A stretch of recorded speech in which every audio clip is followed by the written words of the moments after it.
Saudara, kelompok badan usaha milik negara BUMN perbankan selama tahun 2001 dalam pengumpulan pendapatan menduduki posisi teratas dari 37 BUMN yang ada dengan total pendapatan lebih dari 64 triliun rupiah. Sementara dari sisi laba, posisi teratas masih ditempati kelompok BUMN telekomunikasi dengan total laba sebelum pajak 9 triliun rupiah lebih. Total pendapatan sekaligus laba yang masih menempati posisi teratas didasarkan pada data kinerja keuangan tahun 2001 yang disajikan oleh 145 badan usaha milik negara. Saat ini total BUMN sebesar 161 perusahaan, namun sisanya merupakan perusahaan jawatan yang baru didirikan tahun lalu sehingga belum bisa menyajikan laporan keuangannya. Untuk 6 besar tingkat pendapatan posisi kedua ditempati kelompok BUMN Energi dengan total pendapatan 33,49 triliun rupiah. Disusul kelompok telekomunikasi, usaha penerbangan, asuransi dan perkebunan dengan pendapatan masing-masing 16,7 triliun rupiah, 14 triliun rupiah lebih dan 10,41 triliun rupiah. Sementara untuk 6 besar dalam perolehan laba, posisi kedua ditempati kelompok BUMN perbankan dengan laba 6,75 triliun rupiah, kelompok energi 4 triliun rupiah lebih, kelompok pupuk 1,20 triliun rupiah dan kelompok pelabuhan serta asuransi dengan total 2 triliun rupiah lebih. Dari 145 BUMN, hanya 120 BUMN yang berhasil memperoleh laba dengan total laba 28,79 triliun rupiah. Sementara 25 BUMN mengalami kerugian. Total kerugian dari ke-25 BUMN tersebut adalah 1,1 triliun rupiah. Sementara hingga tahun 2001 total aset dari 145 BUMN adalah 772 triliun rupiah lebih. Dan saudara, apakah langkah privatisasi yang dilakukan pemerintah merupakan kebijakan yang tepat khususnya bagi BUMN yang bermasalah ataupun yang tidak dapat memberikan kontribusinya secara maksimal kepada negara?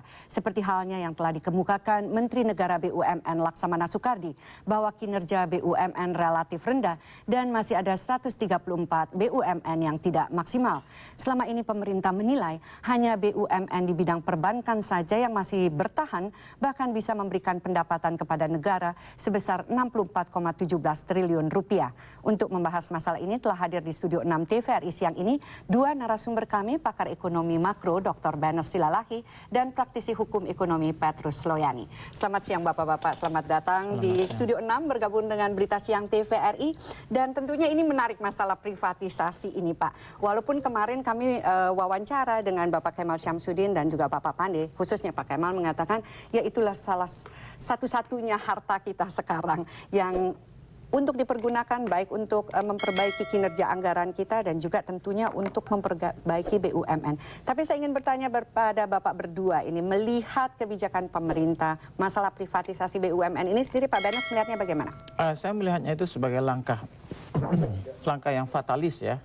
Seolah-olah kita melihat biarpun sebagian besar BUMN kita itu performanya kurang bagus, tapi kita harus akui bahwasanya eksistensi BUMN itu sangat diperlukan oleh negara ini. Kita melihat misalnya konstitusi kita menentukan, kalau masih berlaku konstitusi, saya tidak tahu apa sudah dirombak ya, bahwasanya sumber daya yang menentukan hajat hidup orang banyak itu harus dikuasai oleh negara. Jadi implementasinya tentu oleh BUMN.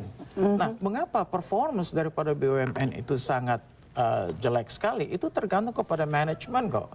Manajemen mereka itu kurang pintar atau kurang profesional atau kurang daripada apa yang dinamakan entrepreneurship mereka. Baik, jadi sebetulnya harus didiagnosa dulu ini seluruh BUMN dan diketahui simptom apa yang ada di tubuh BUMN dan kemudian kita bisa merecovery BUMN itu sendiri. Pak Petrus Loyani melihatnya bagaimana upaya dari dasarnya ini?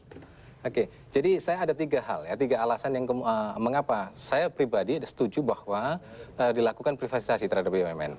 Ada 3 alasan yang dapat saya kemukakan. Yang pertama demikian, dasar daripada BUMN sebenarnya adalah PT, perseroan terbatas. Ya, itu berarti apa? Semangatnya adalah komersial, profit oriented. Nah, kalau demikian maka tidak cocok lagi kalau di sana terlalu dominan pemerintah.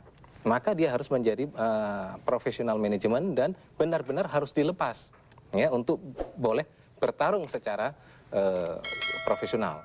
Yang kedua, kita tahu bahwa selama ini, dan ini merupakan rahasia umum, BUMN itu adalah cashco dari the ruling party. Dan ini harus segera diakhiri. Nggak boleh terus-menerus terjadi demikian. Ya, sarang korupsi, sarang KKN itu ada pada BUMN dan ini menjadi rahasia umum. Dan saya kira pemerintahan ini harus berani dengan tegas mengakhiri masa seperti itu. Dan itu harus dimulai, berarti BUMN harus diprivatisasi. Ya. Yang ketiga, kita tahu tentu tidak semua BUMN harus demikian, maka harus dianut selective policy. Ya, selective policy artinya tadi sudah disinggung bahwa BUMN yang memang kronis, yang memang kinerjanya tidak bagus, mulai dulu dengan privatisasi yang demikian itu. Jadi ada selective policy terhadap BUMN yang akan jadi diprivatisasi. Jangan digeneralisasi, harus benar-benar tadi sudah disinggung oleh Tetapi permasalahannya di sini Pak Petrus Loyani, jika kita ingin memprivatisasi BUMN, tentunya orang mau membeli BUMN yang sehat. Sementara kalau BUMN itu telah menunjukkan kinerja yang tidak baik, bagaimana? Tidak. Di dalam jual beli perusahaan tidak selalu demikian. Justru di dalam situasi BUMN yang jelek, yang tidak produktif, orang akan mau membeli murah dengan harapan untuk diperbaiki ke depan. Nah, ya, Pak Bennett, tentunya ini ada pandangan yang berbeda dengan Pak Petrus Loyani. Tapi kalau kita ingin Washington Consensus ya Pak Bennett, ya tahun 82 antara Reagan dan Thatcher yang kemudian juga membuat satu kebijakan yang juga akan dijalankan oleh IMF, baik anggota IMF maupun negara-negara yang akan mendapat bantuan IMF. Dalam konsensus itu kita ketahui bahwa kapitalisme tentu ada kejelekannya. Tetapi kebijakan memprivatisasi itu termasuk dapat mengikis depresi moral yang terjadi terhadap kapitalisme. Pak Bennett melihatnya bagaimana? Iya, begini, sebenarnya keputusan atau ketentuan IMF untuk privatisasi BUMN itu ada dua hal. Pertama, memang karena BUMN sebagian besar merupakan beban bagi negara sekarang ini, karena dikatakan Saudara Petrus tadi memang betul, itu sudah menjadi cash cow, ya, sapi perahan bagi sementara orang, bukan saja oleh the ruling party atau orang di elites atau orang politik ya, tapi juga oleh manajemen daripada BUMN untuk penyediaan dana-dana taktis yang selama ini tidak bisa ditelusuri. Itu yang pertama ya. Yang kedua, memang mereka punya saran itu adalah seperti yang Ibu katakan tadi, bahwa sebuah BUMN atau sistem di mana ada sistem perekonomian di mana ada BUMN itu merupakan satu penghambat kepada implementasi daripada ekonomi pasar. Itu saja. Jadi karena globalisasi akan hidup dengan ekonomi pasar, maka BUMN mereka wajibkan harus diprivatisasi. Jadi kita tidak cukup hanya karena BUMN itu PT, jadi itu harus diprivatisasi. Tetapi kita harus lihat eksistensi. Hanya ada 3 perusahaan di Indonesia, kegiatan usaha, BUMN, BUMS, yaitu swasta, dan koperasi. Dan tiga-tiganya itu berpenyakit. Itu yang membuat mereka lemah. Kalau kita lihat, mohon maaf sebentar lagi, koperasi lemah. Mengapa? Karena dipolitisir. BUMS, yaitu swasta, itu lemah. Bahkan hancur tahun 97. Mengapa? Karena praktek manajemen mereka itu salah. Karena mereka berpedoman kepada akuisisi dan akumulasi harta. BUMN hancur karena seperti yang dikatakan Saudara Petrus tadi, digunakan sebagai cash cow. Jadi bukan dengan social missionnya yang pertama, yaitu untuk rakyat. Itu tidak ada lagi di sana. Iya, dan saya ingin mengetahui mengenai hal ini dari Bapak berdua. Sebelum kita melihat BUMN dalam proses privatisasinya, bagaimana Bapak-Bapak memberi batasan antara kepemilikan dan penguasaan atas public goods dan public utility dalam rangka kedaulatan ekonomi kita? Bagaimana? Iya. Mungkin silakan, Pak. Ya, terima kasih. Jadi begini, itulah sebabnya. Jadi kalau yang disebut dengan suatu BUMN yang sudah bersifat perseroan, maka dia harus berhenti antara kepemilikan pemerintah, ditarik garis batas yang jelas itu, dengan kepemilikan yang sudah bersifat komersial. Dalam tingkat seperti ini, maka walaupun katakan saja sumber uang nanti asalnya dari pemerintah, ketika dia sudah berada dalam BUMN, maka ini sudah komersial, dan pemerintah dengan demikian sudah kehilangan haknya untuk campur tangan lagi. Dan uang ini bukan lagi uang pemerintah, harus dikelola secara profesional dan dipertanggungjawabkan dengan accountability yang tinggi. Ya, jadi di ukuran-ukuran yang dipakai jelas ukuran-ukuran profesionalisme yang sangat jelas, yang sangat rigid di sana. Tetapi mengenai public goods dan public utility, ini kan juga untuk kedaulatan ekonomi dan kepentingan rakyat. Itu adalah tugas pemerintah dalam rangka public services. Itu tugas pemerintah. Karena itu pemerintah jangan ikut main di dalam dunia bisnis. Dia harus konsentrasi kepada penyelenggaraan public services. Nah, jadi saya melihat apa yang disampaikan oleh Pak Benas, sebetulnya pemerintah juga harus melihat keberadaan BUMN ini mana yang menyangkut public goods dan public utility yang untuk memang kepentingan masyarakat dan memang BUMN yang bisa dilepas, bukan gitu Pak Benas? Ya, memang betul bahwasanya, tapi yang menjadi masalah bukan masalah kepemilikan sebenarnya, tetapi masalah manfaat daripada BUMN itu. Jadi public goods dan public utilities itu juga bisa dirusak oleh swasta juga bisa. Sebagaimana kita melihat sekarang ini, 308 miliar dolar uang kita sekarang diparkir di luar negeri. Sedangkan kita ngos-ngosan mencari 10 miliar dolar aja. Ya kan? Itu adalah karena private sector itu merasa bebas menyetor uang atau memarkir uang mereka di luar negeri. Nah, apakah BUMN diizinkan oleh undang-undang untuk berbuat hal demikian?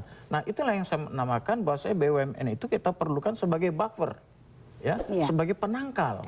Tetapi yang bergerak di bidang-bidang tertentu, Pak.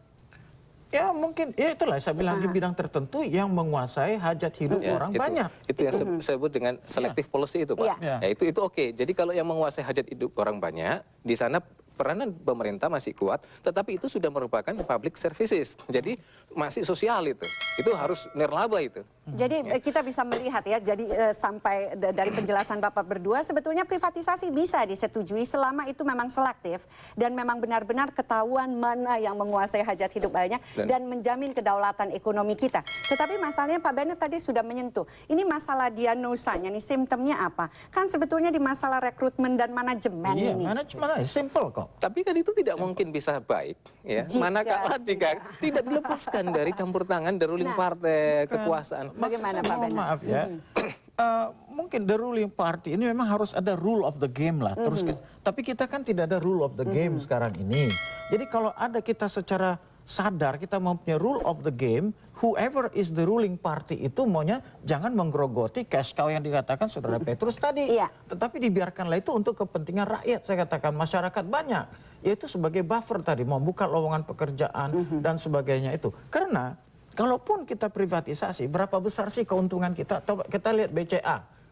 Berapa besar keuntungan negara? Baik. Tapi kita bicara masih BUMN dan soal manajemen ini, Pak. Manajemen kan perlu melakukan efisiensi, Pak. Tapi dalam hal ini, Pak Benes Silalahi, kalau kita melihat efisiensi, ada unsur ketidakadilan di situ. Dalam artian, efisiensi bukan untuk berlaku adil untuk semua loh, Pak. Jadinya bagaimana kita melihat mencermati hal ini?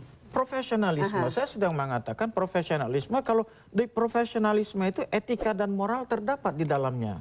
Nah, kita tidak ada profesionalisme kita sehingga kita tidak efisien.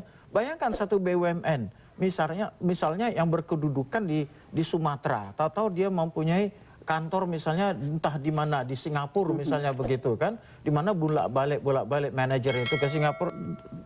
That is silly. Ya kan, kalau kita bandingkan dengan perusahaan minyak asing yang ada di sini, di mana mereka itu ditetapkan berapa kali setahun Anda bisa pergi ke luar negeri, itu ditetapkan. Kita enggak. Setiap di route-nya mau pergi ke Jakarta misalnya enak. Nah Pak Petrus, ini dalam pengelolaan BUMN ada kewenangan yang bisa dipegang oleh manajemen atau dewan direksinya, tetapi tanggung jawabnya dari berdasarkan apa yang disampaikan Pak Benes ini yang tipis sekali, atau memang tidak ada tuntutan tanggung jawab terhadap mereka? Saya kira nggak demikian ya. Dalam setiap itu kan ada pola-pola pertanggungjawaban, ada pertanggungjawaban kepada RUPS dan lain sebagainya. Jadi kinerjanya itu dapat segera dikontrol itu, dan itu dengan sangat cepat itu alat-alat kontrol untuk perusahaan saya kira cepat sekali. Good governance misalnya itu adalah salah satu yang efektif sekarang ya. Hanya saja saya ingin menggarisbawahi tadi bahwa apa yang disebut dengan efisiensi itu kan kita harus melihat sepanjang high cost namun high profit is okay. Jadi jangan nanti konsep efisiensi adalah menekan dan mencekik semua hal-hal yang kecil, tapi yang lain-lain itu hanya ngambilin duit seenaknya. Itu bukan demikian konsepnya. Sepanjang perusahaan itu high profit oke, tetapi high cost oke, tetapi high profit. Jadi itu adalah konsep efisiensi ya, yang saya pikir itu harus digarisbawahi. Dan yang kedua, dengan adanya kalau BUMN itu menjadi suatu badan usaha yang sungguh profesional dan komersial, maka di situ campur tangan kekuasaan itu dibatasin. Ya kan? Karena apa? Karena saya nggak percaya power itu tentu korup katanya. Karena itu selama kekuasaan masuk, dia akan ngobok-ngobok terus nih. Dan karena itu harus di cut off, kemudian dikelola secara sehat, lalu silakan. Nah, hasil ini saya kira ujungnya juga akan ke rakyat. Baik langsung maupun tidak langsung, karena pemerintah bisa mengutip pajak, entah itu PPh-nya, entah itu PPh 21 maupun 23 dan 25-nya, dan sebagainya, itu bisa. Jadi Anda sudah mengatakan sebenarnya privatisasi itu karena ketidaksehatan manajemen dong kalau begitu. Manajemen kan bisa dibuat sehat kok, jangan karena korengan tangan saya lalu diamputasi.